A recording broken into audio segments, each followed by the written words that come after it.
3D से 5D में आरोहण शिफ्ट क्या है? आरोहण का अर्थ है निचले से ऊंचे की ओर उठना। हमारा ग्रह पृथ्वी विकास के दौर से गुजर रहा है। यह निचले तीसरे आयाम से उच्चतर पांचवें आयाम में परिवर्तित हो रहा है। ब्रह्मांड में प्रत्येक जीवित प्राणी का एक विकासवादी मार्ग है। पृथ्वी ग्रह भी एक जीवित प्राणी है और इसने तीसरे आयाम में अपनी यात्रा पूरी कर ली है और अब पांचवें आयाम की ओर बढ़ रहा है। चूंकि हमारा ग्रह पृथ्वी आरोहण कर रहा है, इसलिए पृथ्वी पर रहने वाले मनुष्यों के पास भी उच्च आयाम तक आरोहण का मौका है। लेकिन हर कोई चढ़ने को तैयार नहीं है। हमारे ग्रह पर अंधेरे नकारात्मक प्राणियों द्वारा मानवता को आगे बढ़ने से रोकने के लिए एक मैट्रिक्स सेटअप है। वे जानबूझकर मनुष्यों को डर और जीवित रहने की सतत स्थिति के माध्यम से नकारात्मक कंपन में रखते हैं ताकि नकारात्मक ऊर्जा पैदा हो सके जिसे लूश कहा जाता है। उन्होंने मीडिया, सरकार, धर्म, फार्मास्यूटिकल उद्योग, मनोरंजन उद्योग, शिक्षा प्रणाली और सामाजिक कंडीशनिंग के माध्यम से अपना दुष्प्रचार फैलाया हुआ है। फिर ये नकारात्मक प्राणी मनुष्यों द्वारा उत्पन्न उस नकारात्मक ऊर्जा को खाते हैं। अधिकांश मनुष्य अपने चारों ओर बने इस 3D भ्रम में फंसे हुए हैं और वास्तविक सच्चाई को जाने बिना ही जीवन में सोते हुए घूमते रहते हैं। उत्थान के लिए मानवता को इस भ्रामक स्वप्न से जागकर वास्तविक सत्य के प्रति जागृत होना होगा। जो लोग जागने के लिए तैयार हैं उन्हें इशारा दिया जाता है और ब्रह्मांड से संकेत और मार्गदर्शन दिखाया जाता है।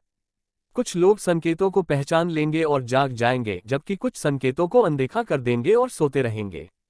जो जागेंगे उन्हें सत्य की खोज के लिए एकाकी और कठिन रास्ते से गुजरना होगा। यह एक अकेली यात्रा होगी और यही चुनौती है। बाहरी वातावरण से चुनौतियां और बाधाएं आएंगी और उन्हें दूसरों के फैसले का सामना करना पड़ेगा क्योंकि उनके आसपास के लोग उनके रास्ते को समझ नहीं पाएंगे। उन्हें वह सब कुछ पीछे छोड़ना होगा जो पुरानी 3D वास्तविकता से था।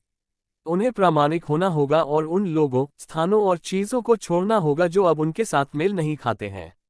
शारीरिक, मानसिक, भावनात्मक और आध्यात्मिक स्तर पर परिवर्तन होंगे। भौतिक शरीर सेलुलर स्तर पर कार्बन आधारित से सिलिकॉन क्रिस्टलीय आधारित संरचना में परिवर्तन से गुजरेगा। जीवन, मृत्यु, स्वास्थ्य, शिक्षा, विवाह, प्रेम और वित्त के संबंध में मैट्रिक्स द्वारा की गई पुरानी मानसिक प्रोग्रामिंग पूर्ववत हो जाएगी। भय, क्रोध, शर्म और अपराध बोध जैसी अतीत की दबी हुई भावनाएं उभरकर सामने आएंगी। धर्म और समाज द्वारा दी गई पुरानी आध्यात्मिक मान्यताओं को नए आध्यात्मिक सत्य में बदल दिया जाएगा। इन परिवर्तनों में समय लगता है और इन्हें चरण दर चरण पूरा किया जाएगा और इसमें वर्षों भी लग सकते हैं। इस प्रकार व्यक्ति को अपनी यात्रा में निरंतर और धैर्यवान रहने की आवश्यकता है। ऐसा समय आएगा जब कोई निराश महसूस करेगा और हार मान लेना चाहेगा, लेकिन अगर उसे ब्रह्मांड उच्च शक्ति में विश्वास है और वह आगे बढ़ता रहता है, तो वह यात्रा में सफल हो जाएगा। इस यात्रा से गुजरने के बाद व्यक्ति नई प्राकृतिक स्थिति वाले नए व्यक्ति में बदल जाता है। वे प्रकृति और जानवरों से अधिक जुड़ाव महसूस करेंगे और खुद के साथ सहज महसूस करेंगे। दूसरों का निर्णय और राय उन्हें ट्रिगर और प्रभावित नहीं करेगी जैसा कि जागने से पहले होता था।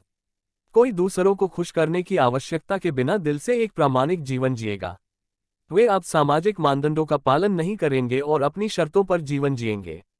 वे मैट्रिक्स जाल से सच्ची मुक्ति का अनुभव करेंगे। फिलहाल मानवता के सामने दो विकल्प है। एक विकास है, जहां मानवता मैट्रिक्स से मुक्त हो जाएगी और उच्च आयाम पर चढ़ जाएगी।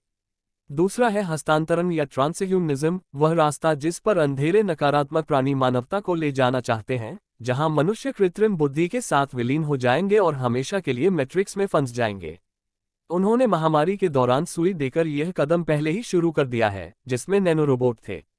कृत्रिम बुद्धिमत्ता बढ़ रही है और पहले से ही मनुष्यों की जगह ले रही है। मानवता के लिए समय समाप्त हो रहा है और उन्हें विकल्प चुनना होगा कि ऊपर चढ़े या नीचे उतरे। हर किसी को अपनी पसंद खुद बनानी होगी और वही उनकी किस्मत का फैसला करेगी।